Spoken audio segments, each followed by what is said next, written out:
Hey there, my friends. This is John, along with my buddy Cato, of course, and I have been trying to get this video out to you for some time now. I wanted to update you on a very significant event that has occurred in our life, as well as reach out to you for your help. A while ago, Kado and I went on an overnight backpacking trip, much like many others we had been on before, some of which we've shared with you.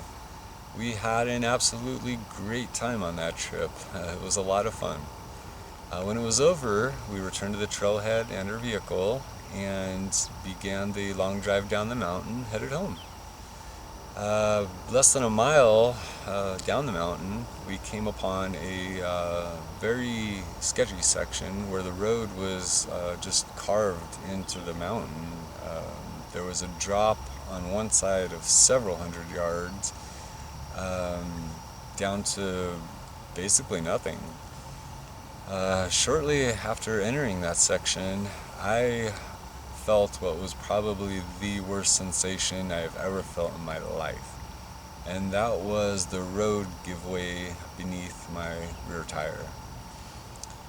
At that point, things happened very quickly. I did not have time to think, much less react. The truck was catapulted into the air and began a series of rolls down the mountainside. Everything became really hazy and was very chaotic. I do recall with each impact that we took, having the thought that this is it. There's no way out of this one. It seemed to go on forever. And then everything stopped. It became still and quiet. I remember being able to think and feel, all of which meant that I was somehow still alive, which I knew I shouldn't have been. What had stopped us was a small stand of pines, the only stand of pine trees on that entire mountainside. Had the road given way a few yards in either direction, we would have continued down the mountain, and I would not be sitting here talking with you right now. But they were there. I opened my eyes, and there was dust and glass particles in the air. There was metal and glass pressed in all around me, and I was in a complete state of shock, surging with adrenaline. And at that point, there could have been any number of things wrong with me, and I would not have known it. There was a very strong sense of urgency of getting out of that vehicle and somehow getting to the road where I knew lay the only chance of help.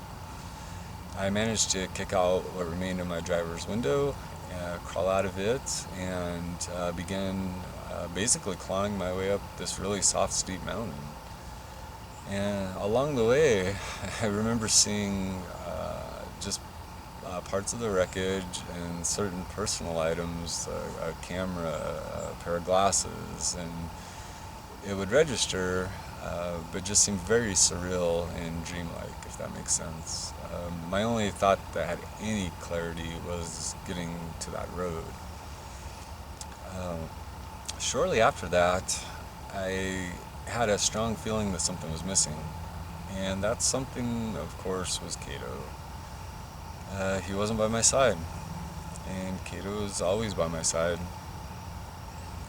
I looked back, and I did not see him. I didn't hear him. He was nowhere in sight, nowhere to be found. There's still this drive pushing me to that road where somebody may happen along that could help us. I did manage to reach the road and sat down, and within only about a minute, a truck rounded the corner, and it just happened to be an off-duty firefighter slash paramedic. What are the chances, huh? He got out of his vehicle, took a look down the mountain at the wreckage, took one look at me, and immediately rushed over, where he began assessing me and getting me stabilized with what he had, on him. Things were still pretty hazy, and there's obviously still in a state of shock at that point. But I do remember mentioning at one point that I had a dog and that his name was Cato. Could you please go find him? And he just looked at me and said, let's not worry about that right now. Let's worry about you. Obviously, he was seeing things that I was not able to see or feel at that point, and that was his top priority, and his training. He was able to summon help, and emergency services arrived on the scene. I was transported to the nearest trauma center, where all the fun stuff began. The needles, the tubes, the scans, all that fun stuff. The concern was that I had a broken back or a broken neck, possibly some internal injuries. So obviously those were the things they, were assessing at that point. I was completely immobilized, so my only real view was of the ceiling. But at some point during this, a sheriff entered the room and came into my field of vision, looked down at me, and said, "I think I found something that you're missing." I could not for the life of me imagine what he would be talking about, until I felt what was probably the best sensation of my life. And that was a warm, wet tongue licking my hand as it dangled off the hospital bed. And that was, of course, Cato. What had happened was he was ejected from the vehicle during the first of the rollovers, which just happened to be fortunate. He ended up in some bushes, and after I was transported off the mountain and the salvage crew had cleared the scene, a woman happened along and saw him. She put him in her vehicle and took him to the sheriff. The sheriff was somehow able to get him into that hospital room, if only for a minute or so. But I will forever be grateful to that man for doing that, because it was then that for the first time I had the feeling that things just might be okay. Now, when Cato was ejected, he did sustain some minor damage to his hip. Unfortunately, it was the same hip that he's had a problem with his entire life since I adopted him as a puppy. It's never stopped him from being his playful self or adventuring with me, as many of you have seen, but it definitely didn't help either. But at that point, that's all that seemed wrong with him. And I myself ended up checking out okay, with no lasting or permanent injuries, nothing that wouldn't heal with time. We were eventually released and, allowed to go home, where we began the long process of beginning to heal and deal with some of the aspects of the accident. And as we were dealing with some of those things, there was the tiniest bit of closure, occurring. And then the unexpected happened. Some complications set in with Cato very rapidly. Just out of the blue. He became very lethargic, he quit eating, and was going downhill very rapidly. And I was terrified that I was going to lose him. I rushed him to his vet, where they got him in very quickly and began taking care of him. He's very fortunate to have a great vet, and we are very grateful for that and for all that they did in helping him. He did require some surgery. They were able to take care of some of what was wrong with him. I'm not going to be graphic or go into detail about those things. I know that there are some children that watch my channel, and I know that you'll understand that I'm not willing to go into the details. But he did get his side shaved. He was not happy about that, but they took care of him. And I spent the next several weeks by his side, caring for his wounds, and things were touch and go during that period. And